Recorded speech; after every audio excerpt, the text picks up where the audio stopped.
اعوذ باللہ من الشیطان الرجیم، بسم اللہ الرحمن الرحیم۔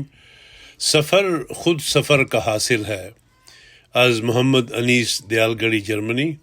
روزنامہ الفضل انٹرنیشنل، بدھ 6 مارچ 2024۔ والسماء رفعها ووضع المیزان۔ سرن کا تحقیقی مرکز بھی اسی نظام کو سمجھنے بلکہ اس کائنات کے آغاز کو سمجھنے کی کوشش ہے۔ یہ مرکز 1954 میں معرض وجود میں آیا۔ اسی ریسرچ سینٹر میں ڈاکٹر محمد عبدالسلام صاحب مرحوم و مغفور کی تھیوری کے تجرباتی ثبوت دریافت کیے گئے تھے۔ ویب سائٹ www کا آغاز بھی اسی مرکز سے ہوا۔ اسی طرح سی ٹی اسکین مشین کا خیال بھی یہیں دریافت ہوا۔ غالب نے کہا تھا کہ لکھنؤ آنے کا باعث نہیں کھلتا، یعنی ہوس سیر و تماشا سو وہ کم ہے ہم کو، لیکن ہم کے ہمیشہ سے سیر و تماشا کے شوقین و دلدادہ ٹھہرے، لہٰذا جو ہی اخبار احمدیہ جرمنی کی ٹیم کے ساتھ سوئٹزرلینڈ کے دورہ کی پیشکش ہوئی تو فوراً تیار ہو گئے، اور جب یہ سنا کہ دیرینہ کرم فرما مکرم محمود الرحمن انور صاحب نیشنل سیکرٹری امور خارجیہ سوئٹزرلینڈ بھی ہم سفر ہوں گے تو مزید خوشی ہوئی کہ اب تو خوب گزرے گی۔ عجب سفر ہے کہ بس ہم سفر کو دیکھتے ہیں، اور یہ نہ سوچا کہ اس میں 2-4 سخت مقام آئیں گے۔ پروگرام یوں تھا کہ پہلے روز جنیوا میں اقوام متحدہ کے انسانی حقوق کے ادارے کا دورہ کر کے انٹرفیتھ ڈائلاگ کے 9ویں اجلاس میں شرکت کی جائے، اور اگلے روز یورپین تحقیقاتی سینٹر سرن کا دورہ کر کے وہاں ہونے والی تحقیقات سے تعارف حاصل کی جائے۔ انتظار کی گھڑیاں زیادہ لمبی نہ تھیں۔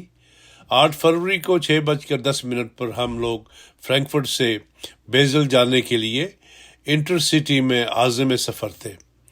8:55 پر ٹرین کی باسل آمد پر مکرم محمود الرحمن انور صاحب ہمارے انتظار میں موجود تھے۔ باسل اسٹیشن سے سیدھے مکرم اسجد صاحب کے ہاں پہنچے کہ انہوں نے مکرم مولانا محمد الیاس منیر صاحب کی آمد کا سن کر خاص طور پر کھانے کی دعوت دی تھی، جس سے ہمارا بھی بھلا ہو گیا۔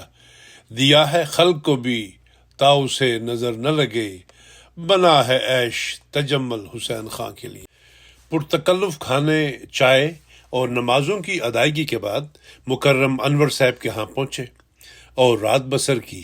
یہ بتانا تو بھول ہی گیا کہ اس قافلہ میں مکرم مولانا محمد الیاس منیر صاحب مدیر اعلیٰ اخبار احمدیہ جرمنی، مکرم حسنات احمد صاحب نائب امیر جرمنی، اور مکرم آفتاب احمد صاحب اور خاکسار شامل تھے۔ اگلے روز 9 فروری کو پرتکلف ناشتے اور پرلطف گفتگو کے بعد تقریباً 10 بجے مکرم انور صاحب کی نئی اور آرام دہ گاڑی میں باسل سے جنیوا روانہ ہوئے۔ سوئٹزرلینڈ کو خدا تعالیٰ نے قدرتی حسن سے وافر حصہ عطا فرمایا ہے۔ خوبصورت اور دلکش نظاروں سے محظوظ ہوتے ہوئے 12:35 پر جنیوا پہنچے۔ چیکنگ کے بعد اقوام متحدہ کے دفتر میں داخل ہوئے۔ عمارت میں داخلے کے بعد اس کی خستہ حالی پر نظر پڑی اور حیرت بھی ہوئی۔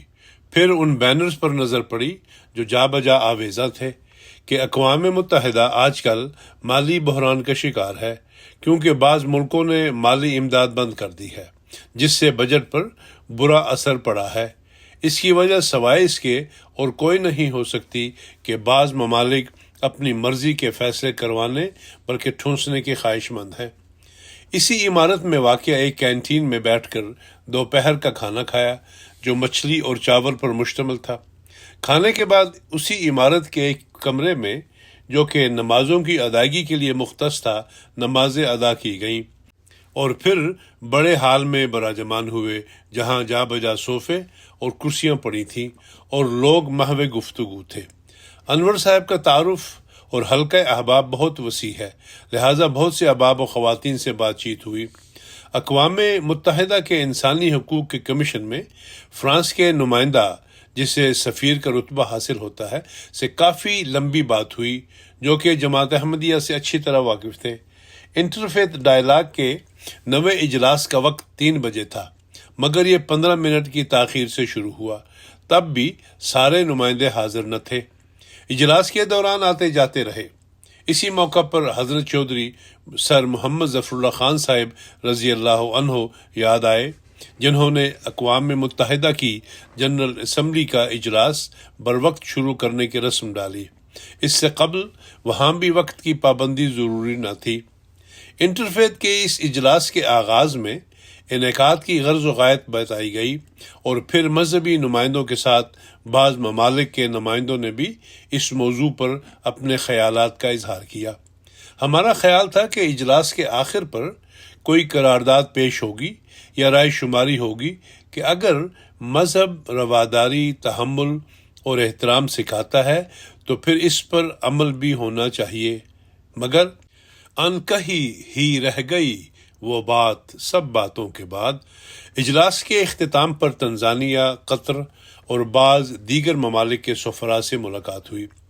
شام 6 بجے اقوام متحدہ کے انسانی حقوق کے تحفظ کے ادارے کے ہائی کمشنر کے دفتر میں ان کی نائبہ خاتون محترمہ اما گریرس صاحبہ کے ساتھ مکرم انور صاحب کی ملاقات طے تھی۔ موصوفہ بچوں اور نوجوانوں کے حقوق کی نگہداشت پر مقرر ہیں اور دنیا بھر میں اس بات کا جائزہ لیتی رہتی ہیں کہ بچوں اور نوجوانوں کے حقوق ان کو میسر ہوں۔ انور صاحب نے جماعتی نظام اور خاص کر ناصرات الاحمدیہ اور اطفال الاحمدیہ اور خدام الاحمدیہ کا تعارف کروایا کہ ہمارا تو موٹو ہی یہ ہے کہ نوجوانوں کی اصلاح کے بغیر معاشرے کی اصلاح نہیں ہو سکتی۔ ان کی تربیت اور حقوق کا پورا خیال رکھا جاتا ہے۔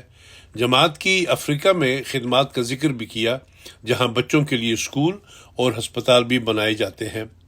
اس ملاقات کے بعد ہم سب مکرم و محترم ڈاکٹر قاضی شمیم صاحب کے ہاں شام کے کھانے پر مدعو تھے۔ ہماری آمد پر کھانا تیار تھا، بھوک بھی تھی، لہٰذا کھانے سے پورا انصاف کیا۔ انہوں نے نہایت خلوص کے ساتھ محض للہی تعلق کی وجہ سے پرتکلف کھانا پیش کیا۔ کھانے کے بعد نہایت مزیدار قہوہ بھی پینے کو ملا۔ محترم ڈاکٹر قاضی صاحب نے کہا کہ میرا تعلق پشاور سے ہے، لہٰذا قہوہ میں نے تیار کیا ہے، جبکہ باقی تکلف اہلیہ نے کیا ہے۔ اللہ تعالیٰ ان کے اس خلوص کی بہترین جزا عطا فرمائے، آمین۔ انہوں نے اپنے گھر کے تہہ خانے میں مسجد بھی بنا رکھی ہے، وہاں باجماعت نمازیں ادا کی اور خدا کی حمد و توصیف کی کہ دنیا کے ہر کونے میں احمدی مسلمانوں کو مادی اور روحانی غذاؤں سے نوازا ہے، الحمدللہ علی ذالک۔ شب بصری کے لیے فرانس کے ایک قصبہ فرنے وولٹیئر کے ایک ہوٹل میں انتظام تھا، جو جنیوا سے چند کلومیٹر کے فاصلہ پر تھا۔ تھکے ہوئے تو تھے ہی اور کھانا بھی کھا لیا تھا، لہٰذا ایک دوسرے کو شب بخیر کہا اور خواب خرگوش کے مزے لیے۔ 10 فروری کو سوئٹزرلینڈ اور فرانس میں واقع سائنسی تحقیقاتی مرکز سرن کا دورہ کرنا تھا، لہٰذا ناشتے کے بعد روانگی ہوئی۔ ہماری زندگی کا خوشکن دن وہ تھا جب اسکول سے فارغ ہو کر پڑھنے لکھنے سے جان چھوٹی۔ کیا خبر تھی کہ کئی برسوں بعد قدرت ہمیں یوں کسی ریسرچ سینٹر کے سامنے لا کھڑا کرے گی۔ 10:40 پر ہم لوگ وہاں تھے اور محترمہ ڈاکٹر منصورہ شمیم صاحبہ ہماری پذیرائی کے لیے پہلے سے وہاں موجود تھی۔ موصوفہ ایک مخلص احمدی گھرانے سے تعلق رکھنے والی سائنسدان ہیں، جو 2008 سے اس ریسرچ سینٹر میں کام کر رہی ہیں۔ سرن جانے سے قبل ہم نے حسنات صاحب سے کچھ جاننے کی کوشش کی کہ وہ بھی فزکس کے ماہر ہیں۔ کئی سوال پوچھے جس کے انہوں نے جواب بھی عطا کیے، مگر ہمیں دماغ کہاں تھا کہ سب کچھ سمجھتے، اور ویسے بھی اب یہ جاننے کا کیا فائدہ؟ جو باتیں ہم کئی برسوں میں نہ سیکھ سکے وہ چند منٹوں یا گھنٹوں میں کہاں پلے پڑتی۔ مکرم حسنات صاحب کے بعد محترمہ ڈاکٹر منصورہ شمیم صاحبہ نے بھی بہت کوشش کی کہ کچھ تو سمجھ جائیں، اور ہم نے بھی صرف یہ ظاہر کرنے کے لیے سوالات کی بوچھاڑ کی کہ ہمیں بھی کچھ نہ کچھ تو دلچسپی ہے۔ آفرین ہے محترمہ پر کہ ہمارے بار بار کے پوچھنے اور نہ سمجھنے کے باوجود انہوں نے نہایت تحمل اور بردباری سے جواب دیے اور قطعاً برا نہ منایا، اور یہ نہیں سوچا کہ یہ جاہل سمجھنے والا نہیں، لہٰذا مدعا القا ہے اپنے عالم تقریر کا اس مصرع سے یاد آیا کہ دوران گفتگو خاکسار نے ادبی رعب جھاڑنے اور یہ بتانے کے لیے کہ گو مجھے سائنس سے کوئی تعلق نہیں مگر شعر و شاعری سے تو شغف ہے، چند ایک اشعار سنا دیے، لیکن یہاں بھی مجھے منہ کی کھانی پڑی جب موصوفہ نے غالب کا ایک شعر غلط پڑھنے پر تصحیح کی۔ یقین جانیے اگر اس وقت وہاں کوئی دھماکہ ہو جاتا تو شاید مجھے اس کی خبر نہ ہوتی، مگر ان کے اس وصف اور خوبی کو جان کر ایک لمحہ کے لیے تو بھونچکا رہ گیا۔ مولانا الیاس منیر صاحب نے بعد میں بتایا کہ محترمہ ادب اور شعر و شاعری کا عمدہ ذوق رکھتی ہیں۔ اب ہمیں مولانا پر غصہ آیا کہ پہلے کیوں نہ بتایا۔ جب حیرانی دور ہوئی تو سوچا کہ مکرم ڈاکٹر عبدالسلام صاحب بھی اردو ادب کا بہت عمدہ بلکہ بلند پایہ ذوق رکھتے تھے، اور فیض میموریل سوسائٹی میں ان کا لیکچر تو ایسا ہے گویا کسی عظیم شاعر یا ادیب کا لیکچر ہو۔ پھر خیال آیا کہ شاعری میں تخیل کے ساتھ ساتھ بہور اور اوزان کا خیال رکھا جاتا ہے اور ربط اور توازن ہے، جبکہ کائنات میں بھی یہی توازن، عدل اور ترتیب کار فرما ہے۔ وَالسَّمَاءَ رَفَعَهَا وَوَضَعَ الْمِيزَانَ۔ سرن کا تحقیقی مرکز بھی اسی نظام کو سمجھنے بلکہ اس کائنات کے آغاز کو سمجھنے کی کوشش ہے۔ یہ مرکز 1954 میں معرض وجود میں آیا۔ اسی ریسرچ سینٹر میں ڈاکٹر محمد عبدالسلام صاحب مرحوم و مغفور کی تھیوری کے تجرباتی ثبوت دریافت کیے گئے تھے۔ ویب سائٹ www کا آغاز بھی اسی مرکز سے ہوا۔ اسی طرح سی ٹی سکین مشین کا خیال بھی یہیں دریافت ہوا۔ غرض بہت سی تحقیقات یہاں ہوئی اور نئی دریافتیں بھی۔ اس تحقیقاتی مرکز میں 100 میٹر زیر زمین 27 کلومیٹر لمبی سرنگ کے اندر لارج ہیڈرون کولائیڈر LHC بہت سے سوالات کے جواب فراہم کرنے کے لیے بنایا گیا ہے۔ LHC پروٹونز کی 2 شعاؤں کو تقریباً روشنی کی رفتار کی حد تک تیز کر دیتا ہے۔ 2 مخالف اطراف میں حرکت کرنے والی شعاؤں کو انسانی بال کی باریکی سے بھی باریک بنایا جاتا ہے، اور LHC رنگ کے ارد گرد 4 مختلف مقامات پر ایک دوسرے سے ٹکرانے کے لیے قریب لایا جاتا ہے، جہاں ایٹلس، ایلس، CMS اور LHC بھی موجود ہیں۔ شعاؤں کی رفتار اور توانائی بڑھانے کے لیے سرنگ میں جگہ جگہ طاقتور مقناطیس لگائے گئے ہیں۔ جب LHC میں ٹکرانے والے ذرات ٹوٹ جاتے ہیں تو نئے ذرات پیدا ہوتے ہیں۔ نئے ذرات کا پتہ لگانے والے انتہائی جدید آلات جنہیں ڈیٹیکٹر کہتے ہیں اور جو ہائی ریزولوشن کیمروں کے طور پر کام کرتے ہیں کی مدد سے نئے ذرات پر مشتمل ڈیٹا کا تجزیہ کر کے ذرات کی خصوصیات اور ان میں موجود قوتوں کا تعین کیا جا سکتا ہے۔ کائنات کا آغاز ایک بڑے دھماکے یعنی بگ بینگ سے ہوا، جس کے نتیجہ میں کئی تدریجی مراحل سے گزر کر کائنات آج اس صورت میں موجود ہے۔ اس تحقیقاتی مرکز میں شعاؤں کے ٹکراؤ کے نتیجہ میں وہی حالات پیدا کرنے کی کوشش کی جاتی ہے جو ہماری کائنات کی پیدائش کے وقت ہوئے تھے۔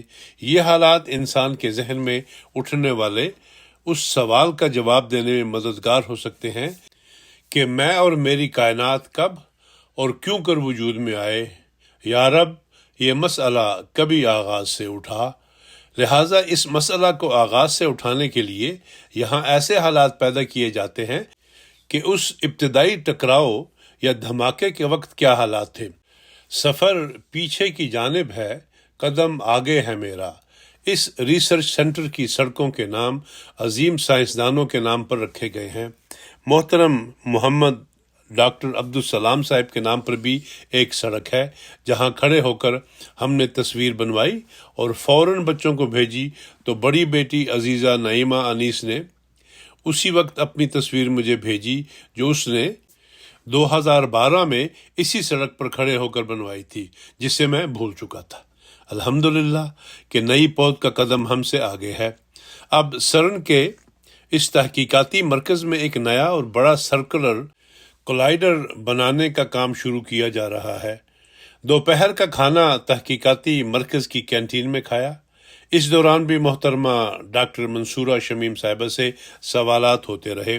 انہوں نے بتایا کہ اس ادارے سے کئی دوسرے ادارے اور یونیورسٹیاں منسلک ہیں اور یہاں کی جانے والی تحقیقات ان کو بھیجی جاتی ہیں اور شائع بھی کی جاتی ہیں۔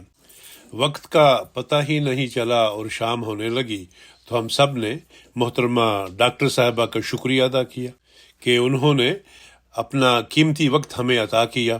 اللہ تعالیٰ ان کی استعدادوں کو مزید وسعت عطا فرمائے اور مزید کامیابیوں سے نوازے، آمین۔ اگلے روز 11 فروری کو 11:20 پر دعا کے ساتھ واپسی کا سفر شروع ہوا۔ پروگرام یوں تھا کہ اب دوسرے راستے سے واپس جایا جائے جو کہ کو الپس سے ہو کر گزرتا، جہاں عروس فطرت کے حسن کے دل فریب نظارے ہر قدم پر قدم تھام لیتے ہیں۔ ہم برنر اوبرلینڈ کی سمت گاڑی میں روانہ ہوئے۔ قدرتی حسن سے بھرپور کو الپس کی سرفلک اور برف پوش چوٹیوں کے سلسلے کے ساتھ ساتھ جنیوا جھیل کا دلکش نظارہ نرگس کی آنکھ سے دیکھتے اور کیمرے کی آنکھ سے محفوظ کرتے رہے۔ غالب کی غزل کا حسن خود آرا بے حجاب تھا اور شاعر کے محبوب کی زلفوں کی طرح پیچدار، گیسوئے تابدار اور گیسوئے خمدار کی طرح بل کھاتی سڑکیں اپنے خالق کی صنائی کی طرف اشارہ کر رہی تھی۔ ہاتھ ہے تیری طرف ہر گیسوئے خمدار کا، امام الزمان علیہ السلام کی یہ نظم پورے سفر میں ذہن میں حاضر رہی اور ہر شعر کا کسی نہ کسی رنگ میں ہر نظارے پر اطلاق ہوتا رہا۔ اس بہار حسن کا دل میں ہمارے جوش ہے، مت کرو کچھ ذکر ہم سے ترک یا تاتار کا، ہے عجب جلوہ تیری قدرت کا پیارے ہر طرف، جس طرف دیکھیں وہی راہ ہے تیرے دیدار کا۔ کیا جب تو نے ہر ایک ذرہ میں رکھے ہیں خواص، کون پڑھ سکتا ہے سارا دفتر اسرار کا، تیری قدرت کا کوئی بھی انتہا پاتا نہیں، کس سے کھل سکتا ہے پیچ اس عقدہ دشوار کا، اس بہار حسن کا۔